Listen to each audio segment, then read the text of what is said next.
Hello, Stitch People. Welcome to the Stitch People podcast. I'm Lizzie Bean, your host and the founder of Stitch People, where our goal with cross-stitching is to inspire your personal creativity, and our goal with podcasting is to help you make some new friends while you're at it. In today's episode, we talk to Kara, and it is such a fun conversation. I think Kara is so interesting and so cool. She used to live in New York City. She was part of the art world. She's got 2 kids. She has such a fun background, such an interesting history, and I had a really great time chatting with her and connecting with her, and I am sure you're going to love it as well. So, without any more blah, blah, blah, yada, yada, yada from me, let's hear from Kara. Kara, thank you so much for being here. It's so good to see you. I know that we met during the spring fling of earlier this year. It feels both like last year. It feels like a week ago. Time flies and has lost all meaning. Sure. It's always fun to see a familiar face, at least a face familiar to me and anyone else who would have been on the spring fling VIP. But thank you for being here. Thank you for having me. It's going to be fun. Yeah. Kara, where are you from? Where do you live? I live in New Jersey, central, kind of near the shore. Pretty much grew up here. I was born in Brooklyn. Okay.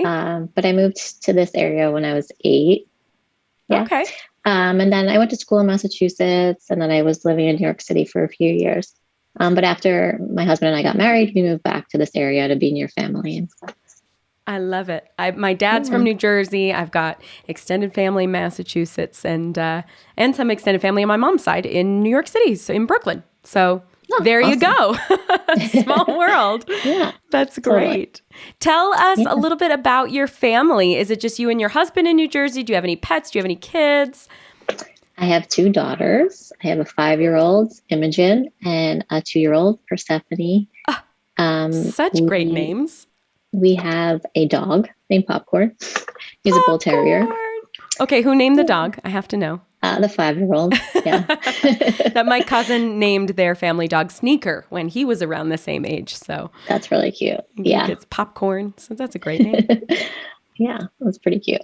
But yeah, so we are actually kind of displaced at the moment. We sold our house a few weeks ago. Oh, wow. Congrats. Thanks. So we were supposed to be moving in to our new house about a week ago, but things fell through there. So we're actually staying with my brother and his family for the time being, which is kind of hectic and crazy, but we're very lucky that double they were able family to house. take us in. Yeah, that's nice. And and you said you moved back to New Jersey to be near family, so I'm assuming he's more or less nearby. Yeah, they were about 20 minutes from our nice. old house. Okay, good. So yeah, they were always nearby. So they're used to having us around. But his kids are a little older. They're like 13 and 10. So they're kind of past the toddler stage. So feel a little guilty about bringing that back into their lives. But hopefully it will only be for a little bit longer. Yeah, that's so nice of them to take you in. And nice that you can be in a relatively familiar area while you're in flux. So are you just scrambling to find a place? Yeah. And of course it's a crazy time to do that because there's no inventory. And we were so set on where we were going. We thought it was all going to work out perfectly timing wise. We were moving from our old house was a historic home. It's actually the oldest house in New Jersey. So it was really cool. What? Yeah. So that's when me and my husband, cool. Me and my husband moved from the city, we were we're kind of a little oddballs, and we were we found this house. And we're oh my God, it's so cool. It's so old, and it had so much character, and we just fell in love with it. Yeah. But then we had 2 kids. I'm okay, this house is not the most practical place to raise family. Sure. And our youngest daughter has some medical issues, so it just wasn't the best house for her. Right. So we were all right, the market's really good right now. It's kind of a quirky house to sell. Let's see what we can do. So we listed it, and then it sold in 5 days, and we're oh my God. Oh my gosh. Now we have to find a place. Right. So that's the flip side of the coin with this market, where it's great to sell, but then it also means you got to find something. Right. And I have, because that's kind of my taste, like those older homes with more character and stuff. It's kind of like hard to, like, I'll find it and then it's like, okay, it needs so much work. And we can't take that on right now with the two little ones and everything. I feel you there. But I don't want to move into like this cookie cutter new house. So I just have to say, like, you were preaching to the choir. I'm right there with you. We briefly toyed with moving and I was like, I don't want to live in a neighborhood where all of the houses look the same. I don't like, I just can't. Right. Exactly. So that's where I'm like, I love, something unique or old. But yeah, you run into, just like you said, it will require a lot of work often. Right. So the one we thought we were moving into, it was like this older farmhouse. The old house we lived in was built in 1671. So it was really old. So awesome. The one we were, this was so cool. But the one we were going to move into was like 1907. So it felt like a new house to us. It was still, right. A couple hundred years newer. Right. But during the inspection, we found all these issues and it was like too much for us to take on. So we were like, we had to kind of back out of that situation. So now we're kind of like, what do we do? So that's long story short, but yeah, we are kind of in flux right now. It's just hard around the holidays too. First of all, there's no houses on the market. No one's selling their house during Christmas. And it's hard the little ones because you have to explain like, oh, will Santa be able to find you? And stuff like that. But the answer is yes. Santa can always find you. Yeah. We're definitely making the best of it. And we're lucky, super lucky, fortunate to have the family close by. And they have enough room for us. And so, nice. Yeah. Oh, what a time. What a time. Well, in the midst of all of that, thank you for still having our interview today. It's so so great of you to fit it in with all the craziness. So, okay. So you've got a husband, you've got 2 kids, you've got a dog. Tell us a little bit about your crafting background. Okay. So I've always been into like creative arts. Growing up, I was always doing something creative. Yeah. I used to scrapbook a lot as a kid. My mom used to do needlepoint, so she taught me when I was young. So I would do some cross stitching, like random patterns throughout my life. But I was always getting into different things. I studied art in school. Oh, great. I have a master's in art history and marketing. So I was kind of like on that art world track. Totally. Especially that's great. When we were living in New York City, I was able to do that. Right. Lots of opportunity there. Yeah. That's a great place for it. So that was kind of where I, was able to get that outlet. And then when we decided to move back to New Jersey, we both didn't want to commute. My husband works in fashion, so cool. He kind of had to be in New York City. We both kind of had careers that were like, you need to be in New York City, but we both couldn't be commuting because no one would be home with kids. Right. So I kind of pivoted out of the art world. I work for a tech company now, just to be closer to home. Actually, now we're completely remote, so that's good. But but so I kind of was like missing that outlet. Right. I was always really into baking also. I used to bake and make like cakes. I would do like for all my nieces and nephews, like elaborate like birthday cakes and like my friends, like wedding engagement cake kind of stuff. So I was really into that. Very multi-talented. Which was like awesome outlet for my like creative side, but it was also not the most practical when we had kids because for one, it's always having, cake in the house is not great. Right. And it's messy. It's totally messy. And the 5-year-old of course wants to help with everything. Right. And there's a lot of room for error there, Yeah. And that's a very diplomatic way of putting it. Yeah. Room for error. I'm kind of, and like with the cake stuff, I'm like very much of a perfectionist. So it was like hard for me especially to if it's for someone else, like an event or something. Exactly. Yeah. So I kind of was like, I gotta can't be doing the cake stuff as much. But that was kind of always my little outlet. So then a few years ago, I discovered Stitch People, and it was like kind of the perfect little thing to pivot to because one, it's not messy. Right. I'm not completely messing up the house every night. Can be here and there. Yeah. I mean, there's little thread everywhere, but and it's quieter. Yes. I don't have the mixer smaller. going. I'm an insomniac, so I like to do these things in the middle of the night, and I can't be having the mixer going at 2 a.m. So Right. it was kind of like the perfect outlet, and like just that sense of accomplishment after completing one. Like I needed that, and so once I discovered Stitch People, I was like, oh, this is great. I can like do this every night, and then just have this little outlet, and I don't know, it just made me like super happy. Oh, I love that. Yeah, it was really, really great for me. Had you cross-stitched before finding Stitch People? I had done just like some random patterns. Okay. Just, little samplers, things like that. But I had never gotten really into it. Like I didn't have, all the needle menders, and, I didn't get into it, But having you had a little foundation of reference, that's helpful. Yeah, like I knew the basics. Good. Yeah.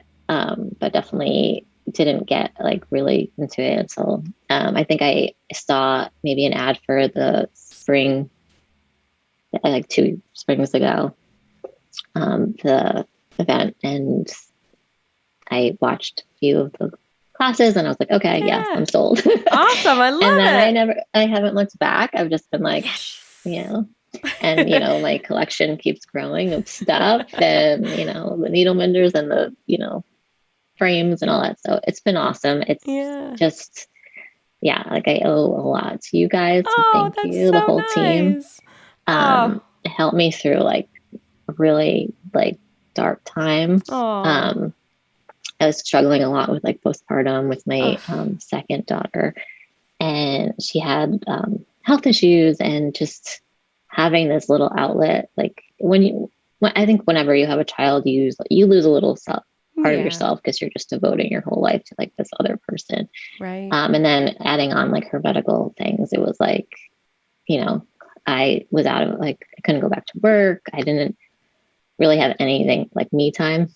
It was all about her, which it should have been, but just when I discovered Stitch People, and I had like those few hours at night after she was asleep, it just did so much for my mental health, like just having that outlet and little me time thing. So, and it was great because I could do it, with her sleeping next to me. Totally. Yeah. So, and it doesn't take away.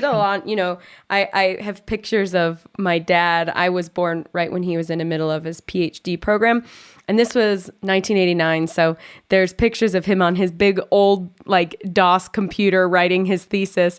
And I'm like on his lap. He used to like bounce me on his legs and so I feel like, at least with the newborns, with the tiny babies, you could even have them on your lap or in one of those little, like, what are those called? Those pillows, the lap pillows that you can sit them up in. There it is. Yes. And you could stitch over here, have a baby over here, multitask. That's exactly. Great. Yeah. Oh, I love that. Well, I'm glad you found us, and I'm glad, what I think is so fun about you is you jumped right into, the events and the community kind of, and just getting into it, which is really fun because I would love for you to speak to that if you can, because I feel like a lot of people will, find Stitch People and it's a fun idea, and maybe they'll get a pattern or they'll get the book and have a really hard time going for it. So what do you think made you feel like you could jump in? Was it sort of your background with art, or was it because you had enough of a foundation with cross-stitching, or how did that look for you? I don't even think it was that. I think honestly, it was the community itself, and just I think coming into it first, going to the event, and just hearing everybody else like in the chat, like how everyone spoke to each other and how supportive everybody was. Of like before I had even picked up the needle, it was like I felt like, okay, I can do this. Like it's a very welcoming community, and the book is so like. It's just so well done that it didn't feel intimidating to me. Oh, good. I was like, okay, I can do this. Even just like the basics of like creating the pattern. Yeah. And I feel like that could be like the most intimidating part for a lot of people. Right. And I know like even when I started, I was like pencil and paper, and I was like, all right, like, can I do this? But it's so well documented that like, it's like step by step. You feel like, oh wow, yeah, I got this. So oh good, that I'm was glad. awesome. And then, I like have graduated now to like doing it on the iPad. And I think everybody probably has their own little learning curve, but I think it's just so well done that if you have no background in it, you can kind of pick it up. And that's and the also hope, just like to the community demystify it. right. And the community is so like welcoming. And I know like when I first started, I hadn't been on Facebook for a couple of years. And I know like you guys were like, join the Facebook community. And I was like, all right, I'll get back on Facebook just for you guys. And I'm so glad I did, because it's like such a good outlet of, that's like all I use it for, but like it's me too. really important. Yeah. But I mean, it's awesome. I love seeing other people's work. It's just every day you're like, oh wow, like how'd they think of that? Right. It's like you can be staring at it all like your own project forever and then be just like, oh, I don't know what to do. And then you see someone and you're like, wow, how'd they come up with that? And it's just so encouraging. I think it's because it's not so complicated that you have to feel intimidated. Yeah. It's something that like with a little bit of practice, you can figure it out. And I think that's what I love about it. Like some other hobbies, you get discouraged easily because it's like, it's like very technical or very complicated or very little wiggle room or little room for error, I think is right. And it also leaves so much room to personalize it. Yeah. Like I love seeing how different everybody like can like pretty much take the same starting point and just go in completely different directions, especially when we do like stitch alongs and stuff, just to see how different things turn out. It's like so cool to see how other people can interpret things. I loved the Stitch People Day. Like I am Stitch People thing. Yeah. I loved seeing everybody's interpretation of that. I know, just even from using the same pattern and just customizing the person and the colors to people who did like a totally different background or something like that. It was like I'm like you, where it's like, wow, I wouldn't have even thought of that. Or I really like it. Gave me like chills. Like even now, I got like a little chills thinking about it because it was so cool to see everybody in the community and just how different everyone was. So personalized, and that was awesome. So it was something so simple, such a tiny little. I think I did it the day of because I was, behind on everything. And I remember I was like, I just have to get it done. And I just did it the day of. And then I was like, I just didn't want to miss out on like, I guess I was like, oh, everyone, like this looks so much fun. That part of the community is awesome. Yeah. Yeah. I joined the like Stitch People, the little side like swap thing. And that has been awesome too. The swaps are really fun. Yeah, they're really fun. And I'll just for anybody listening who's not familiar, there's a kind of like a little offshoot of a group of people who kind of connected in the Stitch People community, but do kind of run your own stitch swap, and everybody's name is kind of put together, and I think it's randomly assigned somebody else, and you stitch a piece for someone else and send it off, and you get one in return, and you get to fill out like a little thing about your preferences, like if you're doing a holiday, do you want, if it's a Halloween thing, do you like spooky Halloween or like happy Halloween? What do you like? And then people can you just don't know what you're going to get. And it's amazing what some people do. It's awesome because everyone just writes like a little bio about themselves, and it's cool because you're getting to know everybody in the community just a little bit more. Right. And then you get to come up with something just from that little bio. And like, I've had so much fun with that aspect of it. And I've gotten like really thoughtful stuff in return. And like, it's nice. I like completely like they're, strangers on the internet. Right. But it makes you feel like connected and part of something. Absolutely. I think as we get older, it's like harder, to make new friends and, and it's nice to just have that little, like tiny little part of the internet. Yeah. A happy Absolutely. space. No, I totally agree with you. And people who are connected by something that's so, I think it touches on so many good things. Like it touches on creativity and handmaking, and something that's fun and interesting, crafty, right?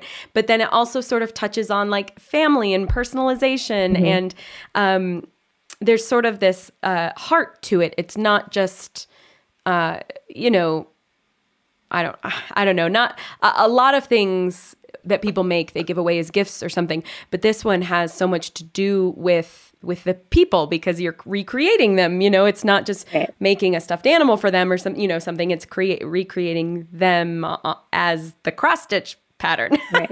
So it's like this extra level of thought that goes into it. That's really, really fun.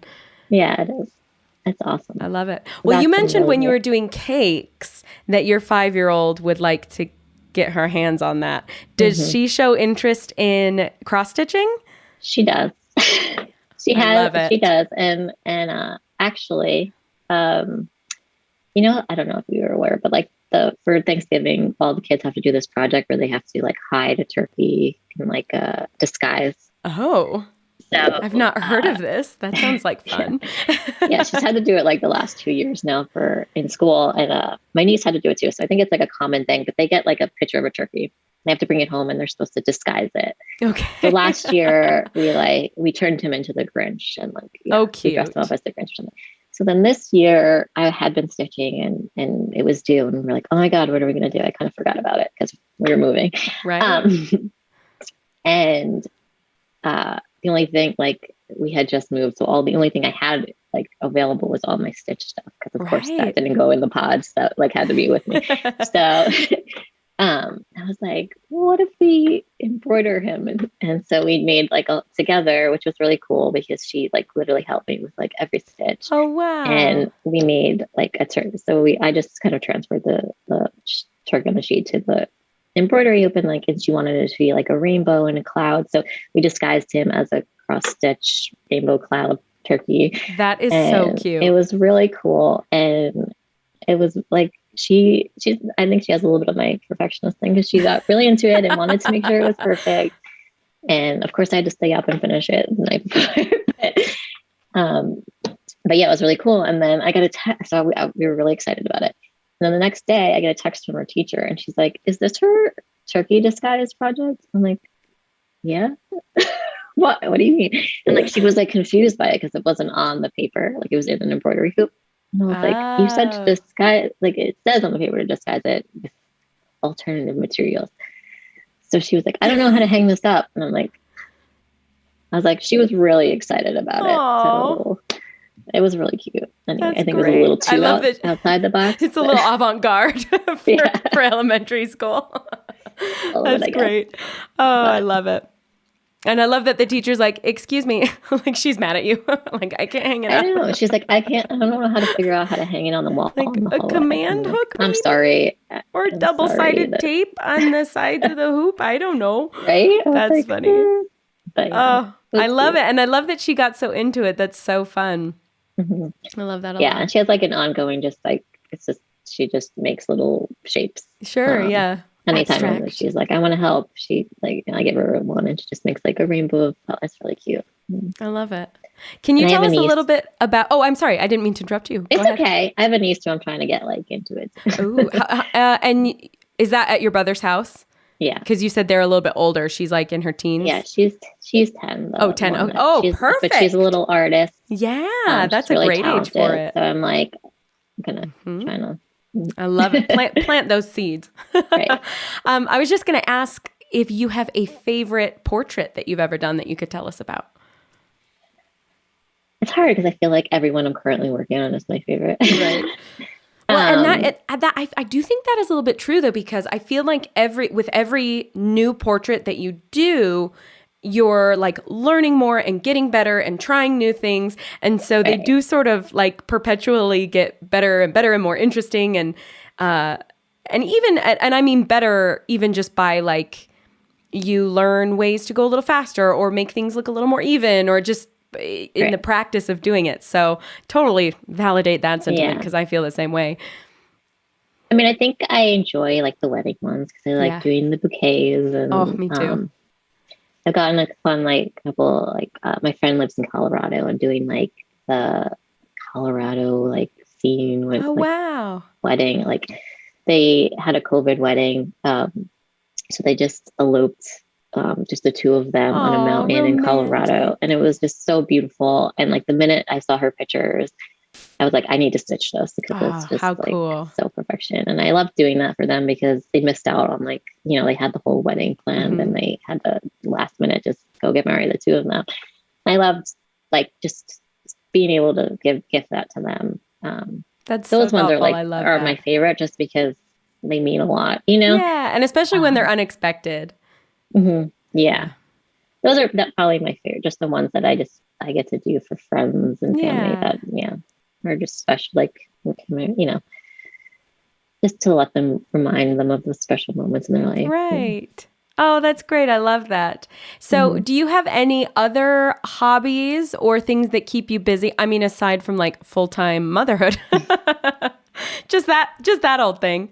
Do you have any other non-crafty hobbies and interests? Non-crafty hobbies. Don't have a ton of time for it. Right. Well, I mean, that's why I'm like, the mom things kind of takes up that time. When I was younger, I rode horses. Oh, cool. So that was like my life. Did you compete or was it just like for leisure? I did compete. That's cool.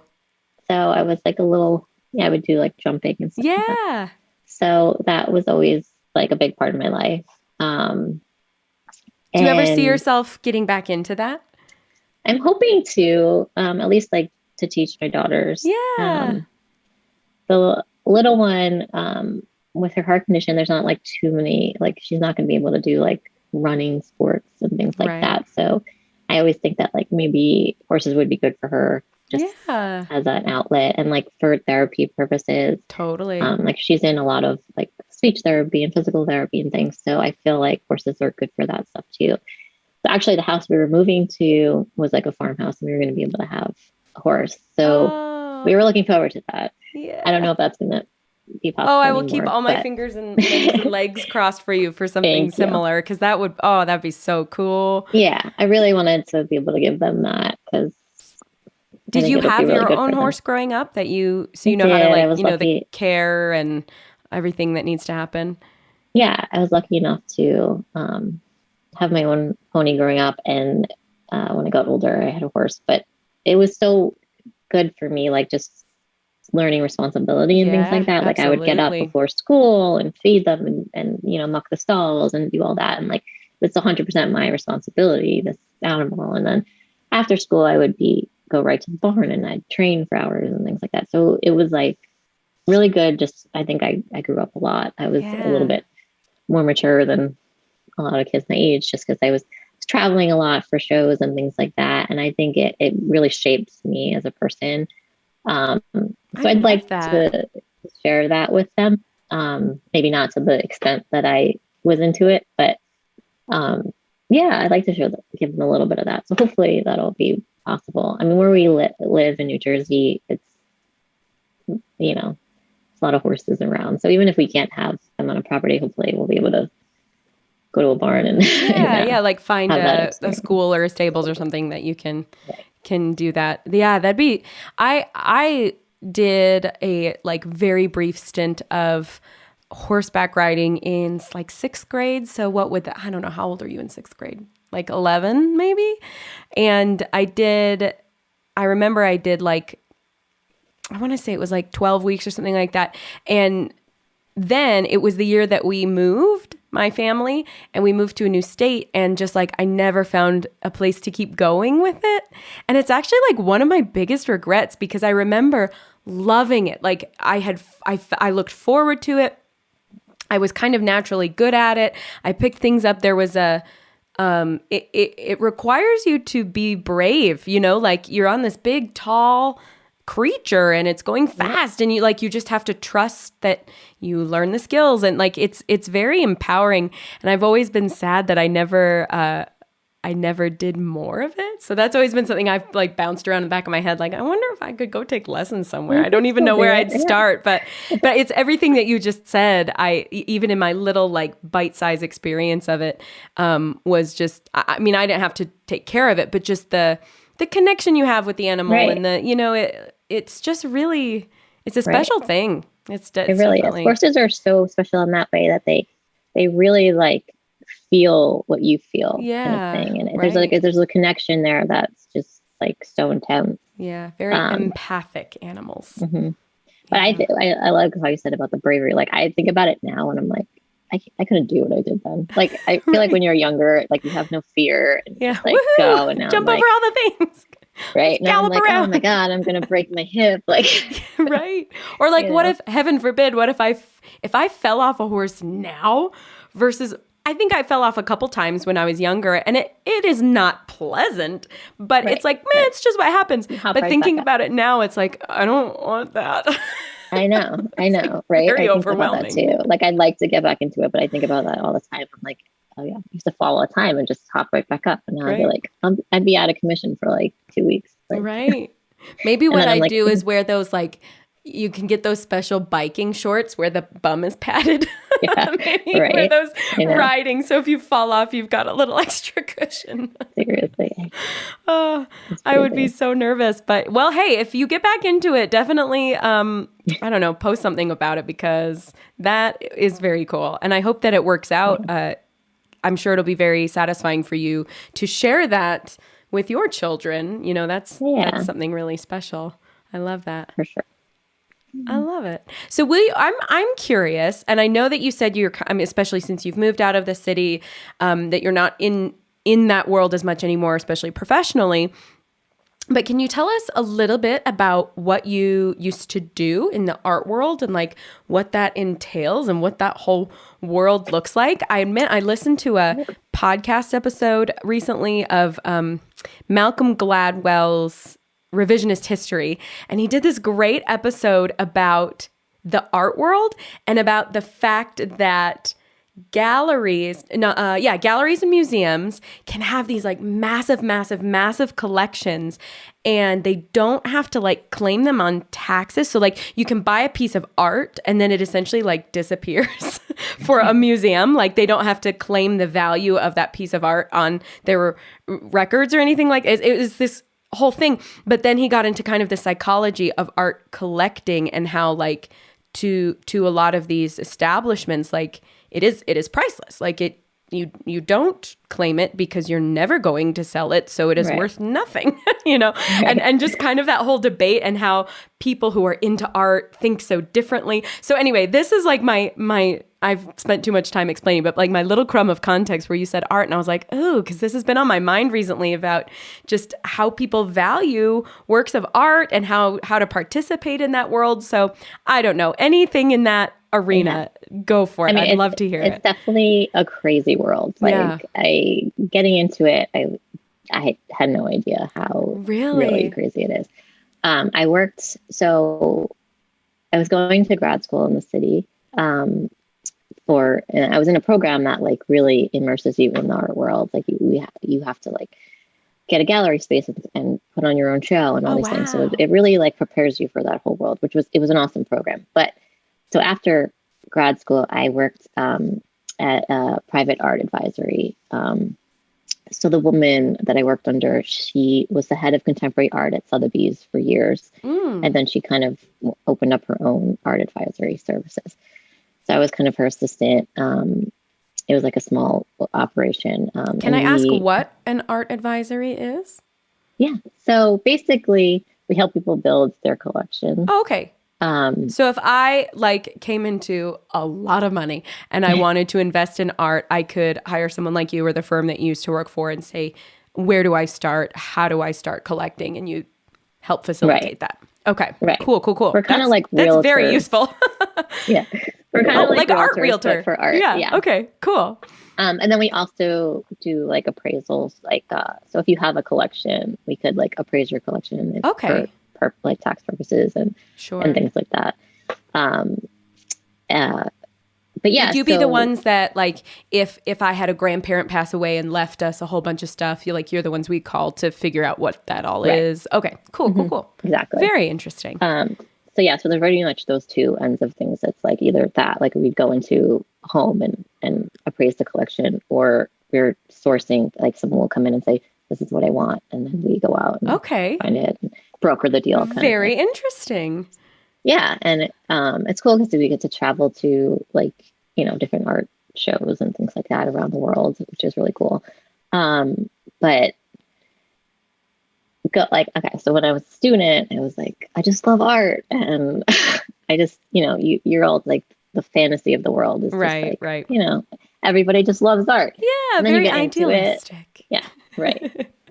I'm a dreamer. I'm a romantic, you know, so I was always I feel like, the same way. I study music and I was the same way. Like, I'm going to play. I'm going to go and be in bands. It's going to be great. right, like, okay. Right. Exactly. You know, I had that dream like, oh, this New York City girl just loving art. Blah, blah, blah. But then you get into it and it's like, you realize that most of the job is taking, like, you have these hedge fund guys who just want to invest their money into art and they don't actually care about the art, you know? Ouch. And it breaks your heart a little. It kills your soul a little bit. You're like, you're finding these awesome pieces and you're all excited about it. Right. And then they're like, I mean, some of them will put it up in their mansion, but then others are just literally putting it in storage because it's just an investment to them. No. And they're going to sell it in a couple of years at auction. And if then nothing it just, else, can't you just, if you have something like that, couldn't they loan it to a museum or something? Or, you know, Yeah, and like some do. I mean, there's a little bit of that, but it was a little bit soul crushing, some of it. Yeah. And my husband would be like, you might not be cut out for this world. Because like I'm so sensitive and I take things like, you know, way too personally. And I'd be like, I'd get like so excited about an acquisition. And then like sometimes they would hire us to like come into the house and hang it the correct way and, you know, and do all that. And then sometimes it's like they're literally putting it in a storage unit and it's like, killing me. Right. Well, because I would imagine you feel some like stewardship over it, especially if you traveled around the world and you found the great piece and it's I don't know, an artist you love or just a great, you know, it meets all the requirements and it's like you've won the lottery for them and then it's like they take your little baby and just put it away. Right. Oh, I don't blame you. I'm like feeling sad just at the thought of it. My goodness. So it's kind of why it was a little bit easier for me to walk away than my husband. You're like, okay, bye. I was like, all right, maybe I'm not cut out for this world, which is fine. But it was, I mean, there were parts that were really fun. Like we helped like a young, newer artist, like start his career, like putting shows together for him and getting like he was a really interesting photographer and getting him off the ground. Stuff like that was really cool. Yeah. So there were aspects of it. Just getting to see a lot of the pieces was awesome, you know. Yeah. Even just like working in that environment where I was, like it was, you know, that was really cool. And like you know, it was that part of my life. I was, you know, in my 20s and late 20s.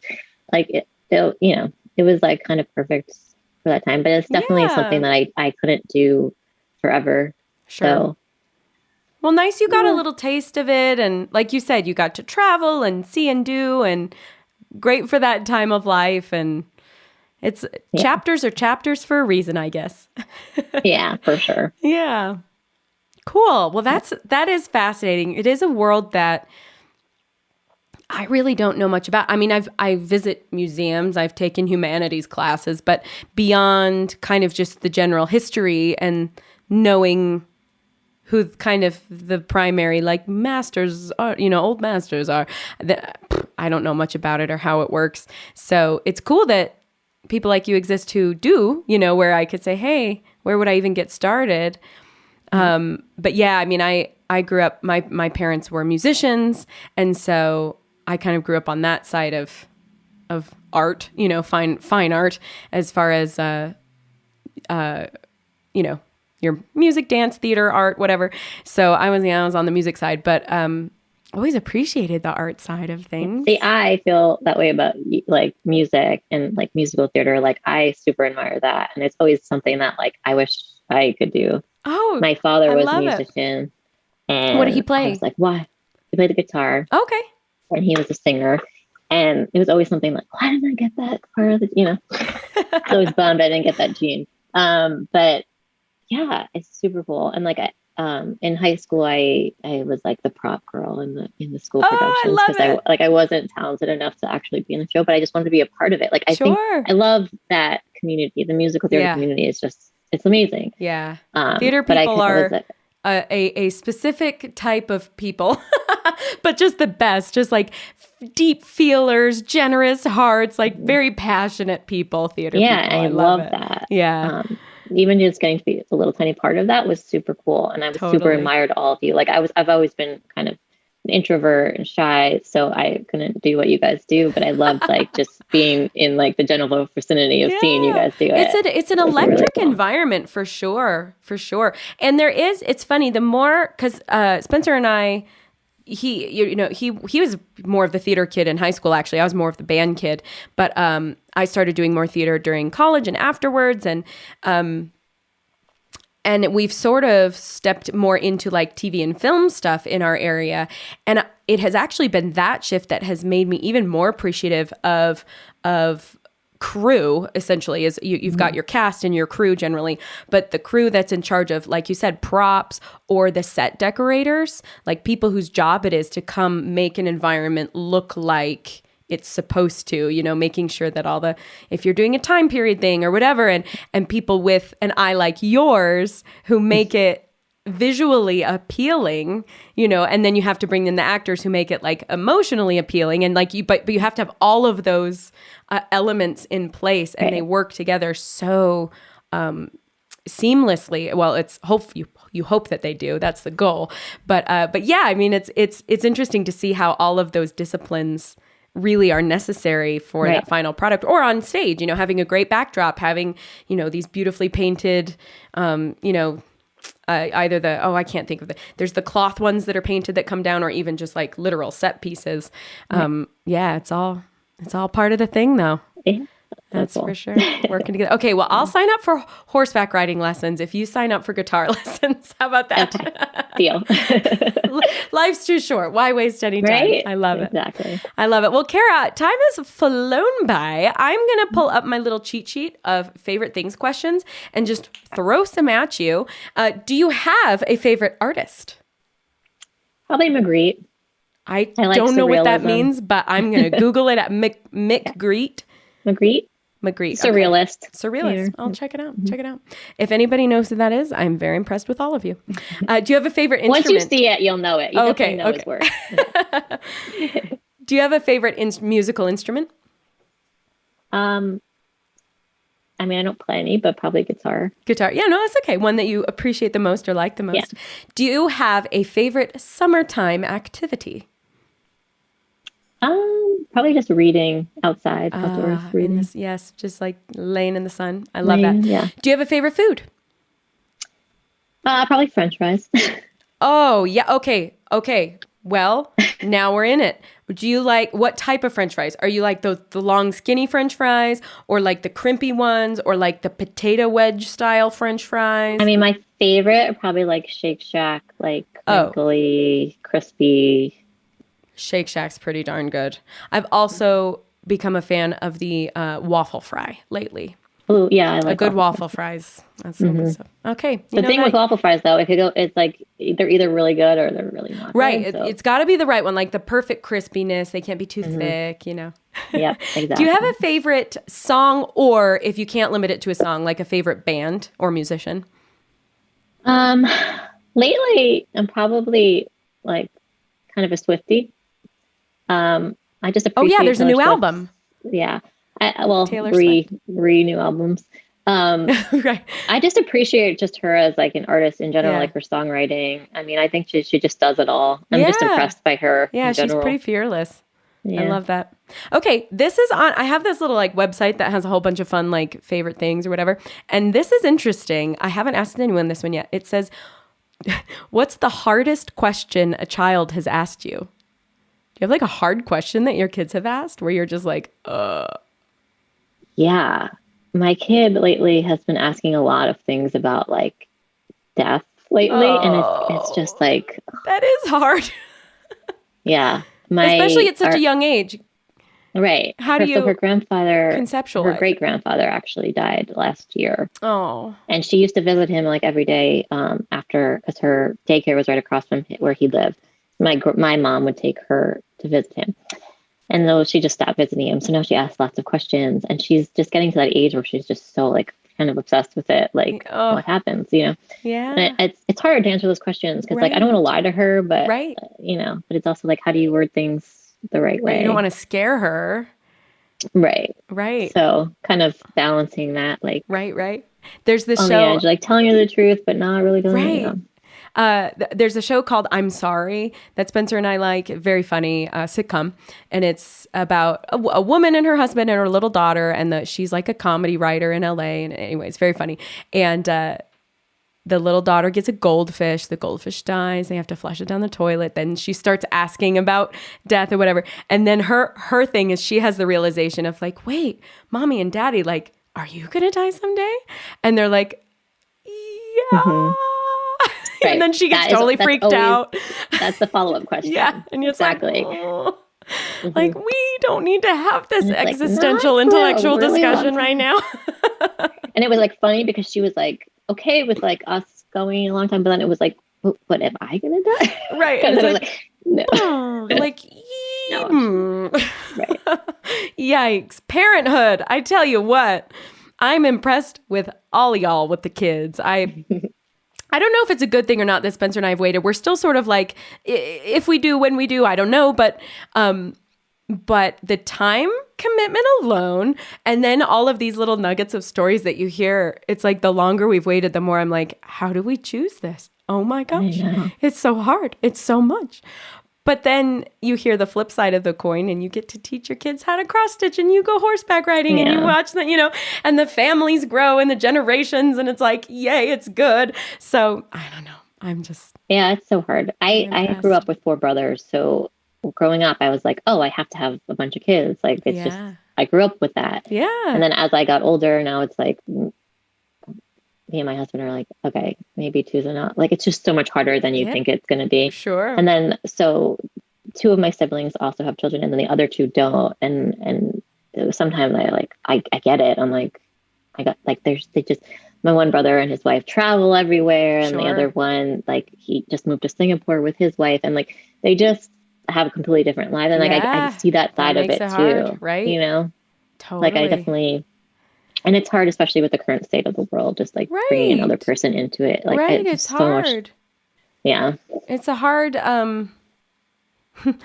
it's a hard life. But no, it's from, there's all those arguments of like, from an environmental standpoint down up even to just like all of the issues that we're facing in the world and how do you educate a child in this world and make sure that they're like healthy mentally, emotionally, physically, like it's a lot, but also you figure it out. People have been doing it for a long time, so you're doing pretty great. Okay, we'll counter this. I just thought that question was really interesting. Hardest thing. Sorry, I got like really dark there. Sorry. No, well, that's what happens. I have to admit, one of the hardest conversations I ever had with a kid was, I was babysitting my friend, and she's tiny. She's a tiny person, like just a string bean of a person. And I was babysitting her little boy. He was maybe like 4 at the time. And he asked me about why my chest was the size it was and why his mom didn't have that. And I was like, okay, you can talk to your mom about that later. Right. That was pretty hard. What is one of your favorite moments that you've ever had as a parent? I think seeing my older daughter with my younger daughter, like even last night, seeing them on the couch, just like she's taking on such like motherly role with her, like caring for her. And I think it's because she has like some issues. So I don't know, it's just so sweet seeing that, like, cause that's not like, yes, I guess it's taught a little bit, but just like that, you could tell it's just like in her naturally to be like this comforting. And it's beautiful to see that. And I guess just just seeing them together. I never had a sister, and I don't know. I'm like looking forward to. I was a little afraid having girls because I grew up with brothers, and I just assumed I would have boys for some reason. And I'm like not the girliest girl, and I have now these 2 little girly girls, and I'm like, I don't know what to do with you. But it's just, I think it'll be cool to see them grow up like friends, and I love that. What a great great sentiment to go out on. I love it. Well, Kara, thank you so much for your time today. It's so much fun to get to know you and learn a little bit about your background and how you got into Stitch People and your family and everything in between. Is there anything else you want to share before we sign off today? I think so. I just want to say thank you again for everything. So yeah, I don't know what I would have done if I didn't discover you guys. So thanks so much. And thanks for having me today. Well, we are all better for having you a part of it all. So thank you. Thank you. Thank you. We will keep in touch on the Stitch People community. Sounds good.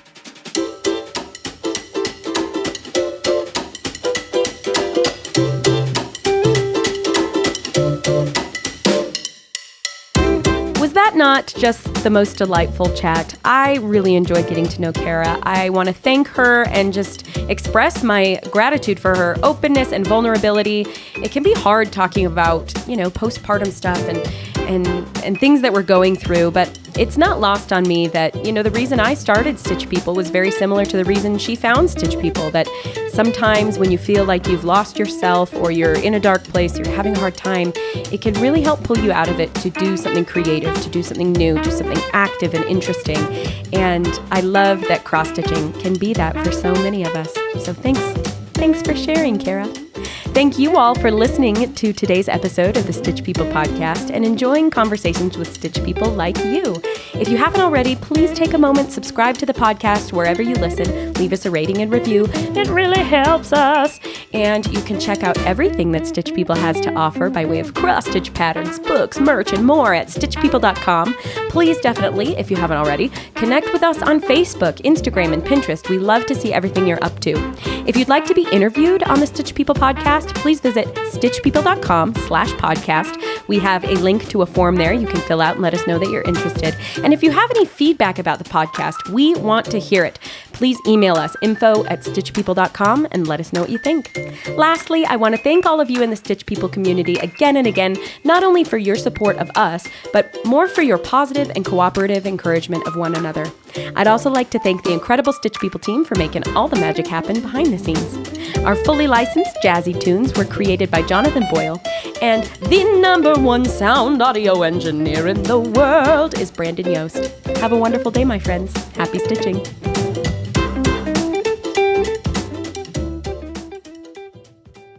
The Stitch People podcast is a production of Beansy LLC and Stitch People. Copyright 2022, all rights reserved.